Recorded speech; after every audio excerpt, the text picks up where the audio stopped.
Okay, one more before I start getting ready for work. Uh, this one is yet another trail down the rabbit hole, Bluff Creek, and this one ties in the Minnesota Iceman, Ivan Marx, and Walt Disney.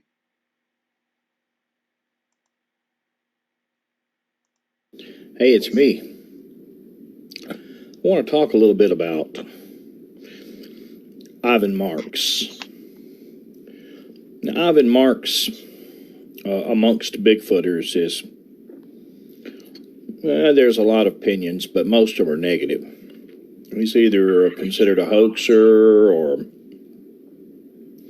or at least kind of a clumsy filmmaker, that made cheesy Bigfoot movies. Oh, hold on just a minute. But he's a little bit more than that. Hold on just a minute. Let me turn this around.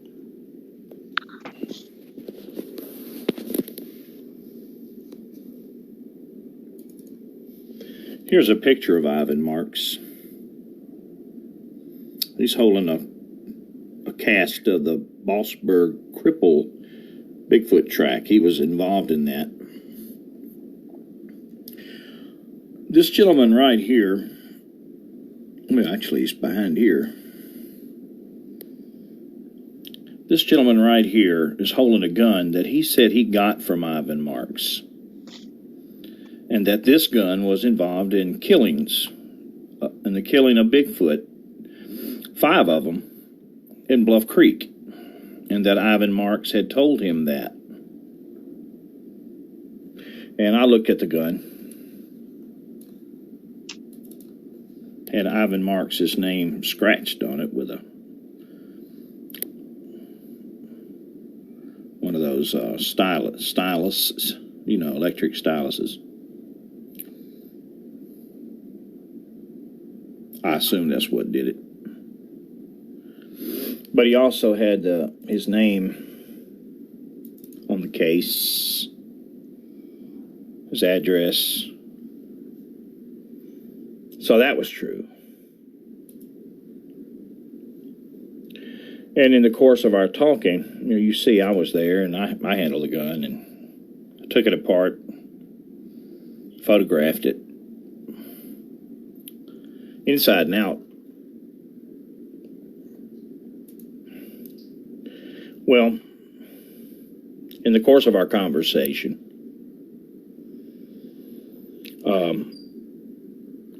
the name of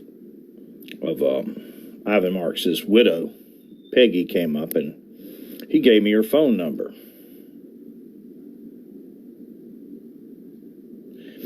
And I called her, and we talked for about an hour. Real nice lady. And she told me what I already knew about Ivan, that he was more or less a depictor of Bigfoot on his films, that he would get someone to dress up like Bigfoot, and in the course of storytelling, but his drawback was that he would not say that's what he did. And so that's how he got the reputation for being a hoaxer. But he sincerely believed in Bigfoot and actually hunted Bigfoot. So that connection between him and this rifle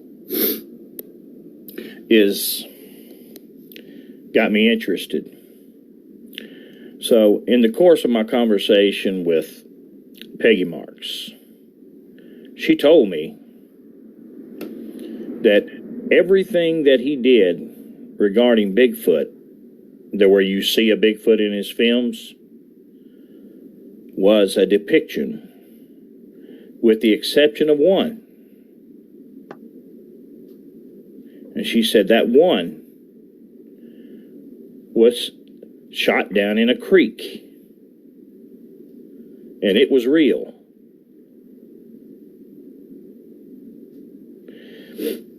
So I began to survey the different film clips and movies by Ivan Marx to see if I could find one down in the creek. There was one by a river in Alaska, and I thought, well, maybe that's it. But when I came across this one, then I knew, because it was very markedly different. The theme was different. Everything was different. And it was down in a creek. I'll play it for you at 50% speed.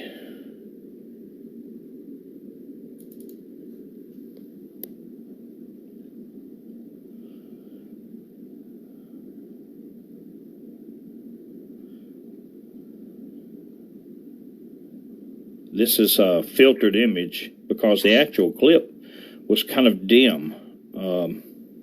So this brightened it up.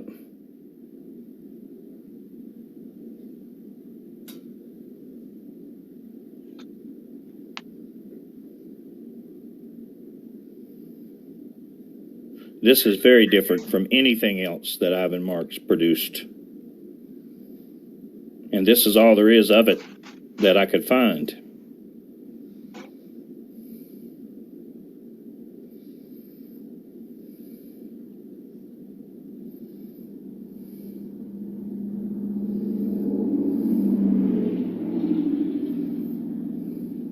What I've come to realize is that in the world of nefarious doings, that the manipulation of information is a key thing. That if you've done something dastardly, then you surround what you did with all kinds of cheesiness and buffoonery. And you'll find that it'll get lost in all of the buffoonery. Because it's better to be known as a buffoon than as something way worse.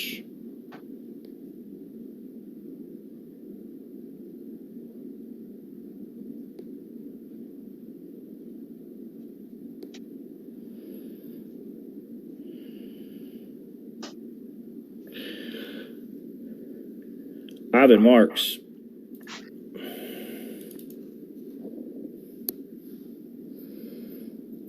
Marx worked for the Walt Disney for many years, and then Disney, Mr. Disney,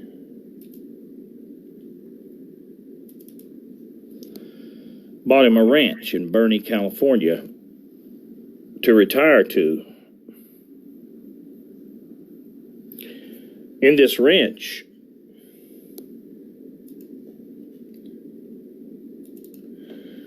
Mr. McGowan said he had a building, a brand new metal building, full of every kind of camera equipment you could imagine. It was fully stocked, had a development and everything in that building to make movies. And he said that Ivan told him this gun was part of the shootings. It had killed, I think he said 5.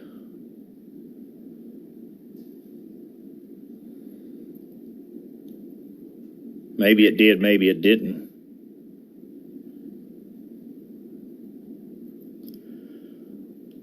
But it's got his name on it. This guy was trying to sell it to me for some exorbitant price that I didn't want it for any price. But we got into this discussion about his employment with Disney.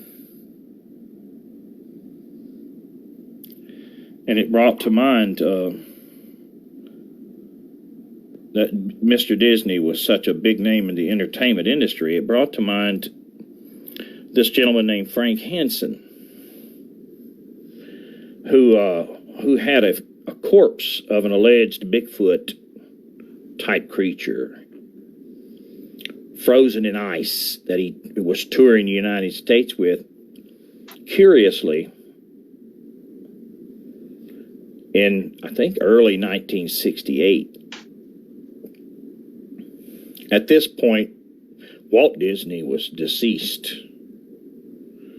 but it was still a family-run organization run by the Disneys. And Mr. Hansen made the statement that the owner of the Iceman was someone in the entertainment industry that if you heard the name, you would know it instantly.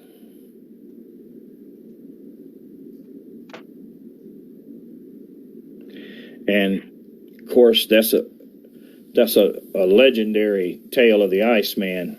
It made its rounds and eventually was examined by Ivan T. Sanderson and Bernard Hubelman, and these were no rank amateurs. These people were schooled men. They were PhDs, and they said they declared it to be authentic because they could smell it and they could see blood diffuse through the ice, and they said that it had been shot in the back of the head and both eyes blown out of the socket. Well, one eye was hanging out of the socket, the other was just sitting in front. It was blown out of the socket. It had a hole in its chest big enough to put a fist in. And one of the arms was broke and bone was sticking out of the arm.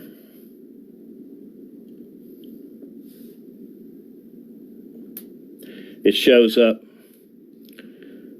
just a few months after Bluff Creek on this circuit.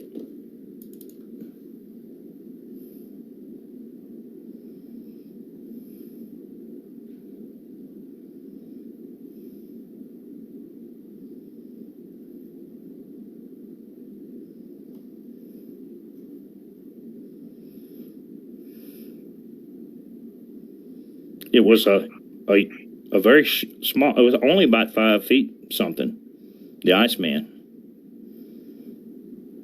A young one.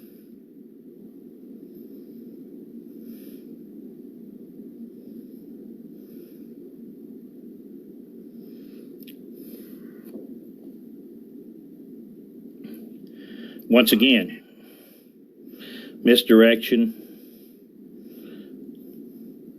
You can surround yourself with the most ludicrous films you could imagine, where people won't take anything about you seriously. And if someone stumbles across this, they won't think too much of it. But it's very different. Very different.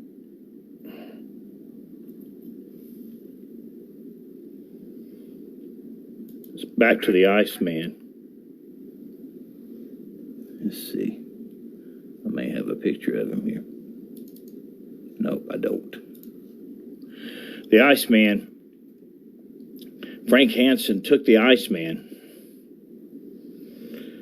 into Canada. And when he tried to come back into the United States, the border people stopped him there and called the FBI because they said they could smell putrefaction coming from that corpse in the ice. And he tried to beg off from it, saying, well, it's just a carny exhibit. And they said, no, sir, we can smell it, we can see it. So they called the FBI, but before the FBI got there, he makes a phone call to someone who then calls Walter Mondale, the senator. And Walter Mondale calls the border people and tells them to let him go. So it shook them up really bad. Because they said they were not interested. The owner, this is what Frank Hansen said, the owner was not interested in making money, although they charged 50 cents, something like that, to see him. He said he was interested in the reaction of the public to it. And after they almost got caught by the FBI, they gave up on public reaction and withdrew it from the circuit. And then a little while later, a rubber mold shows up of it. And there you go with misdirection again. Because people, learned people who saw the first one knew that it was real. And then you replace it with a mold and you swear it was always the mold.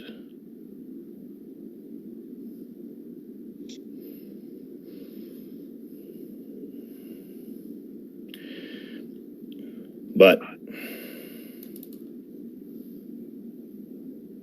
that's not a mold.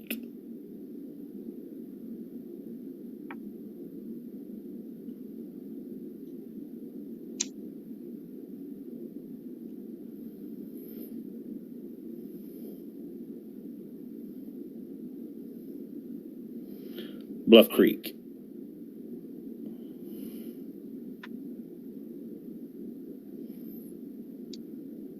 A little small snippet.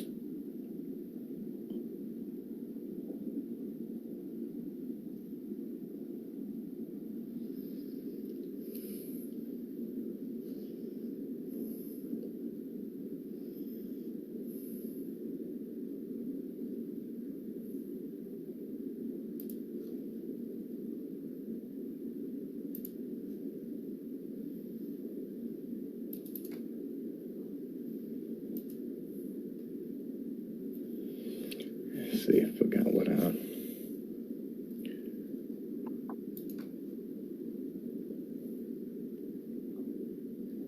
believe that it's in.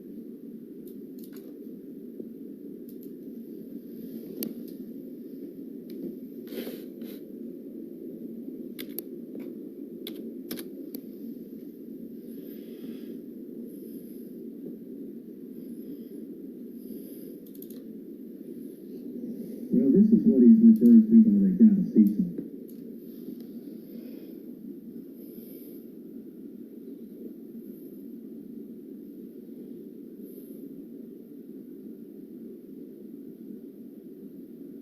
Once again, misdirection. They brought the dog there, lost the track, and went home.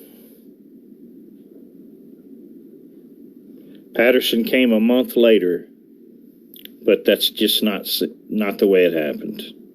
And that's not nothing.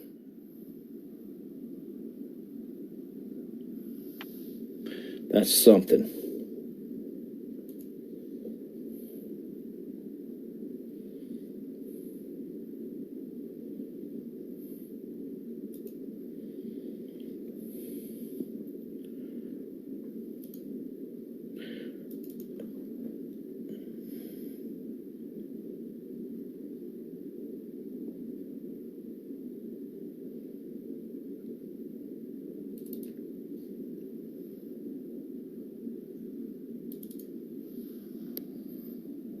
Pretty good picture of it there.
That's why you have to look neither to the right nor to the left.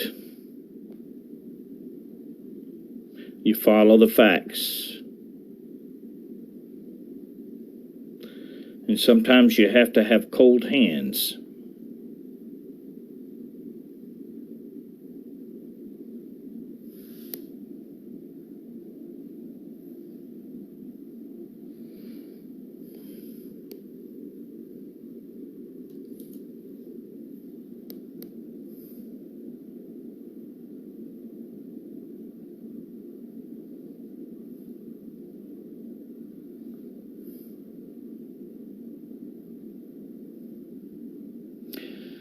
The Iceman.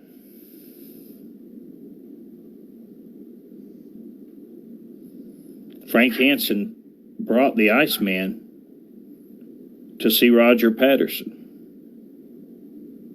He took it to Roger Patterson's house.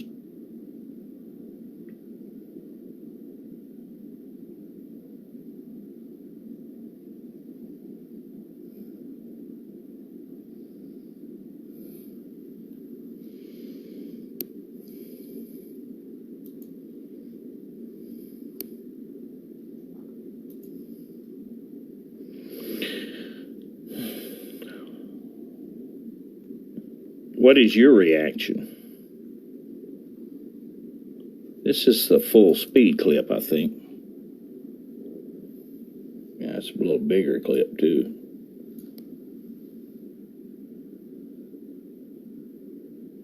I don't think it's full speed. I think it's just, yeah, it might be. I don't know.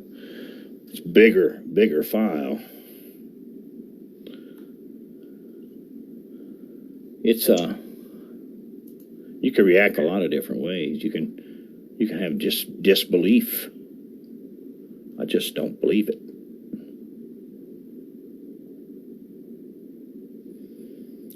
You can say, well, what does it matter?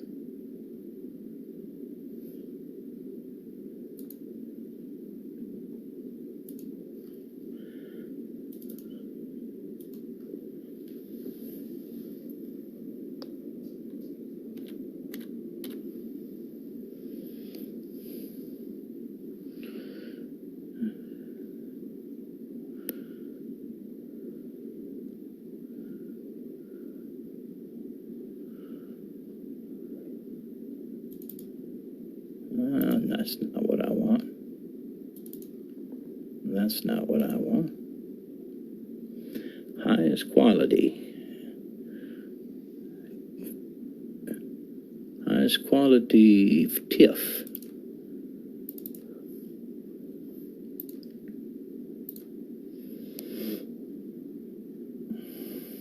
No, that's not it either.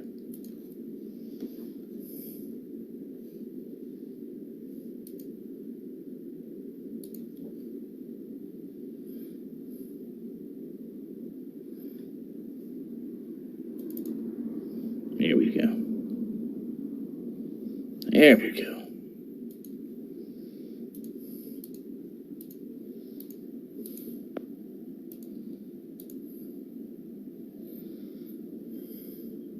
That's why it matters.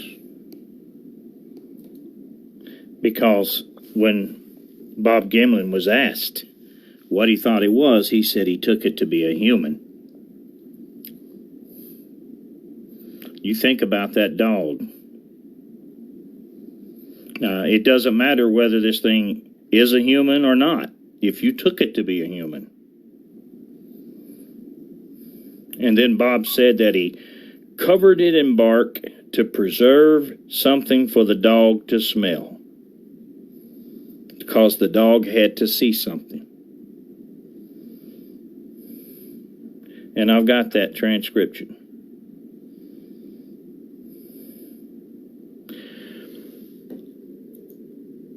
Five out of 7.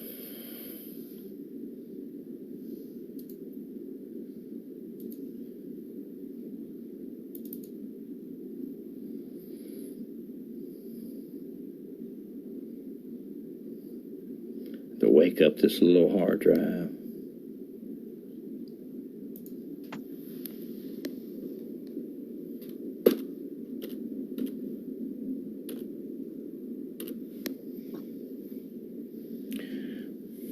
Let's see, let it populate.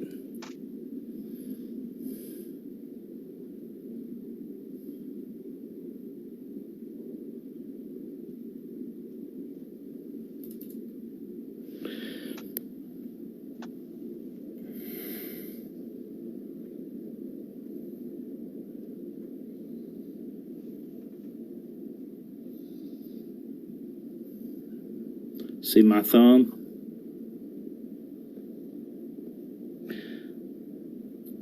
The creek water leached back into that hole that they had dug and floated this watery mixture. And eventually they had to dig it all up and rebury it over next to the mountain along the hillside. And then they dressed this back up in the second walk sequence.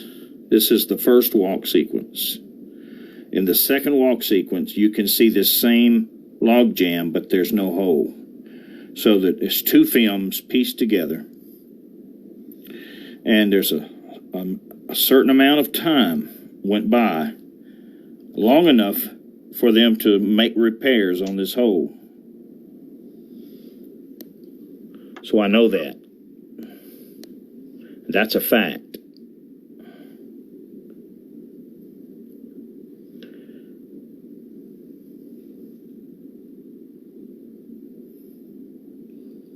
Now,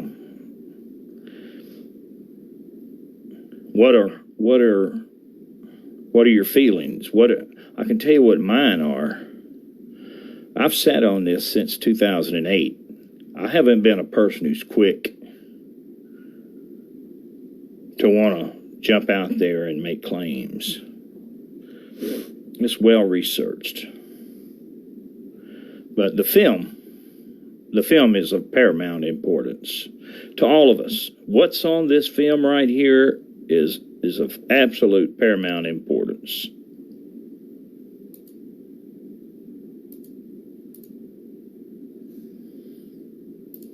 I know. Let's take a look at this.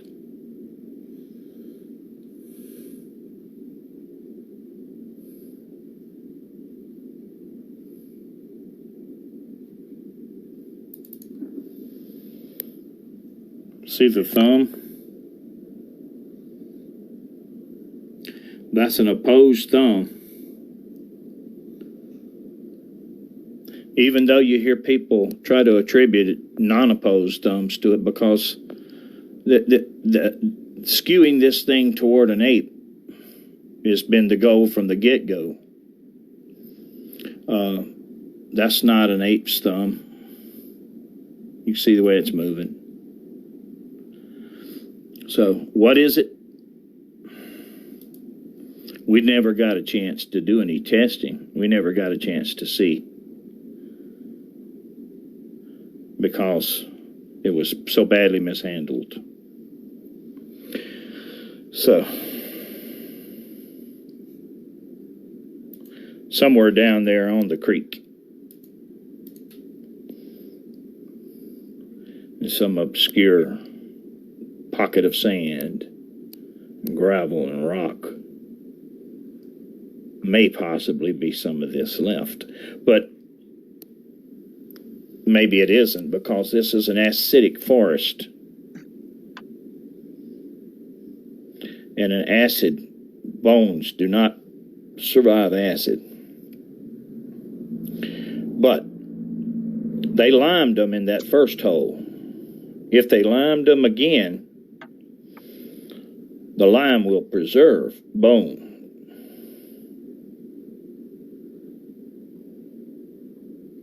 And just a thought.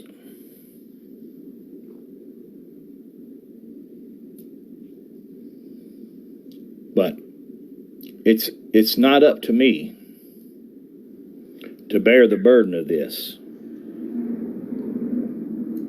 I didn't do any of this. I didn't do anything wrong,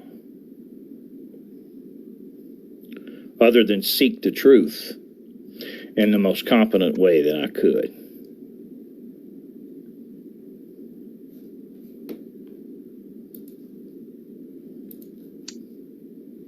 So don't think badly of me, because from 2008 until now, anybody involved with this could have spoken up.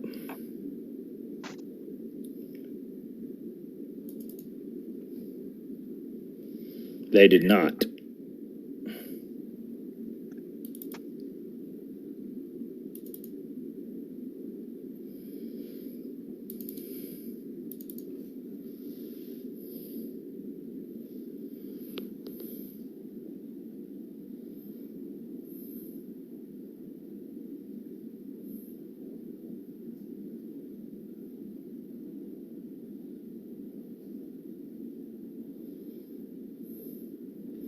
If it were up to the people that were there, you would never have seen what you're seeing now.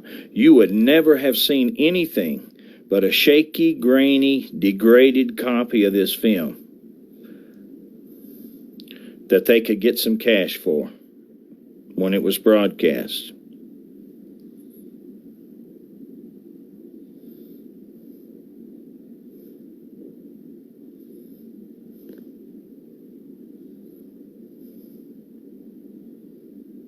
Even though they had the master copy, they never released anything. I'll show you what they released.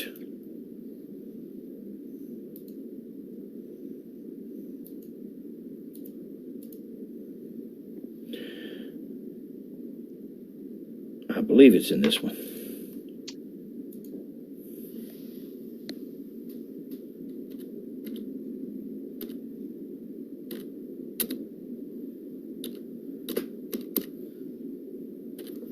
Let's see here.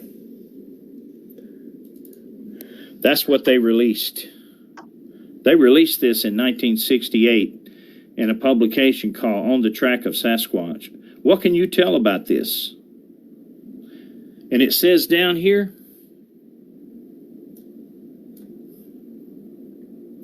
let's see, it is the best single frame of all.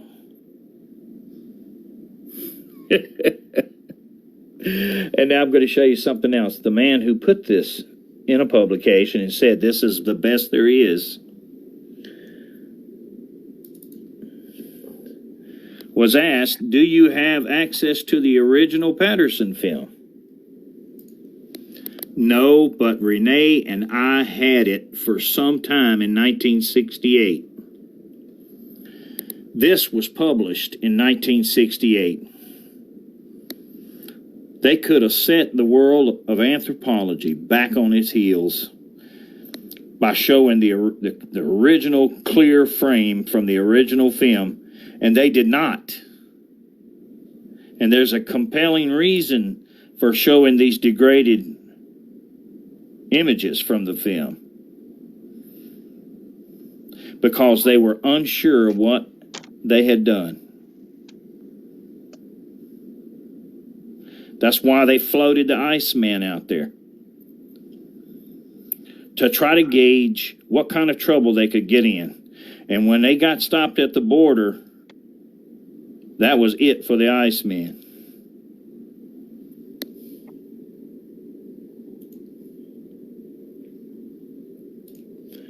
That was it for the Iceman.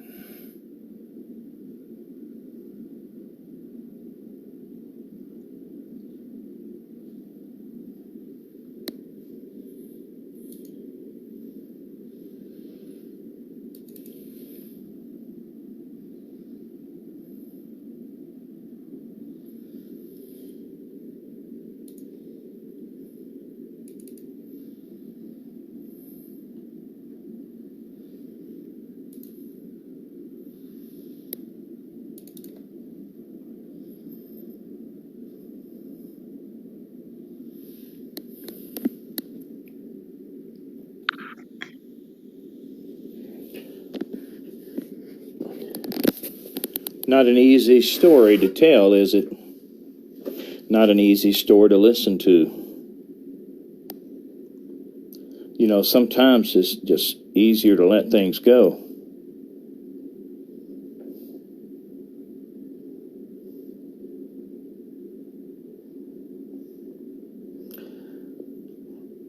Since 2008, I have. I've sat back and I've watched.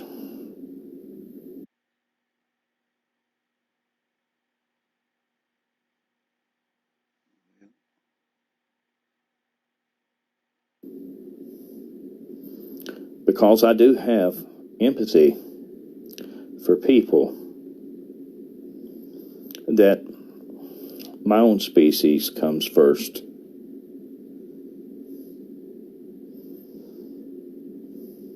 I don't have disdain for these people. I don't know their feelings. I don't know what I would have even done.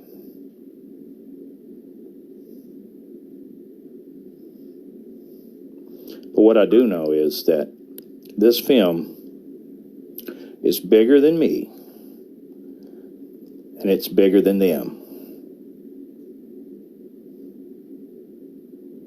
So all this misdirection that has placed this film made it a synonym for unsolvability.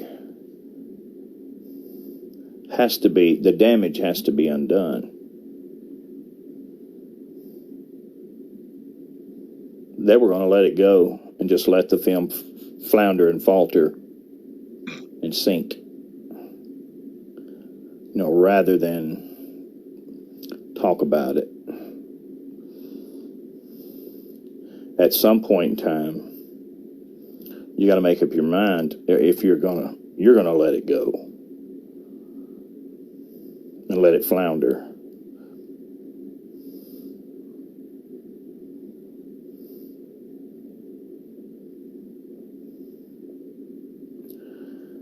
You folks have a good evening.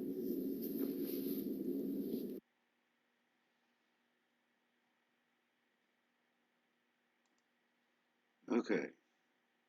I've got a couple of screen grabs here.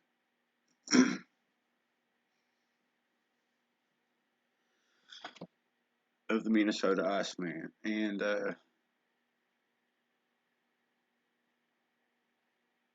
what happened was MK talked to Ivan Marx, and you can look up Ivan Marx. He did a lot of the nature videos for Disney.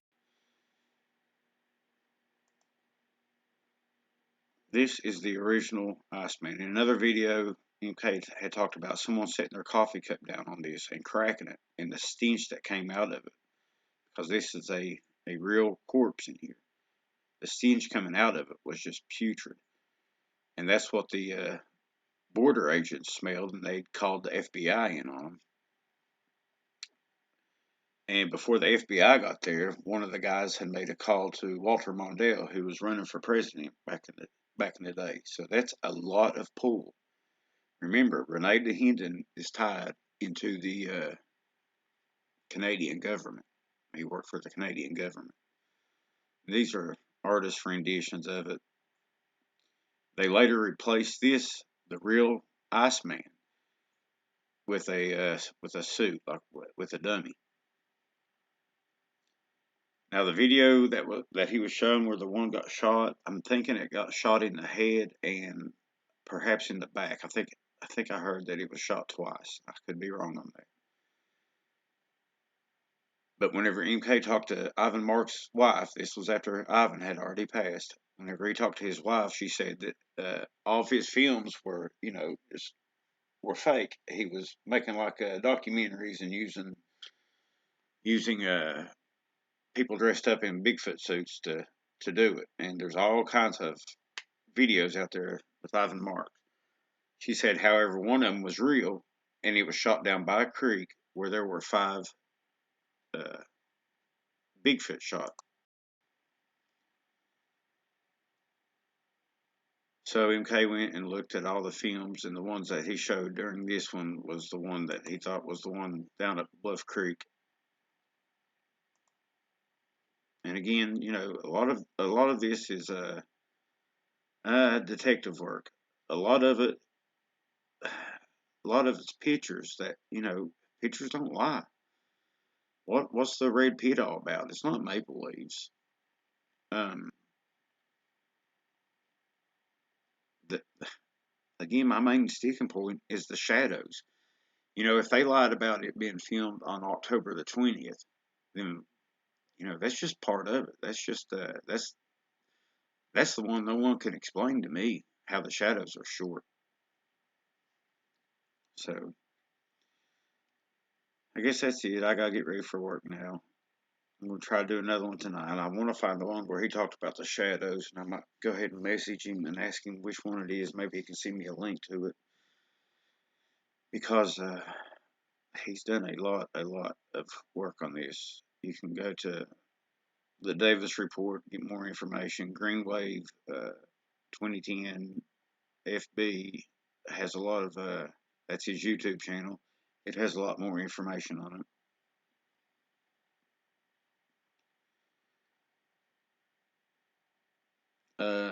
I disagree. It's not up to me to forgive them, and I don't think the Great Spirit will either.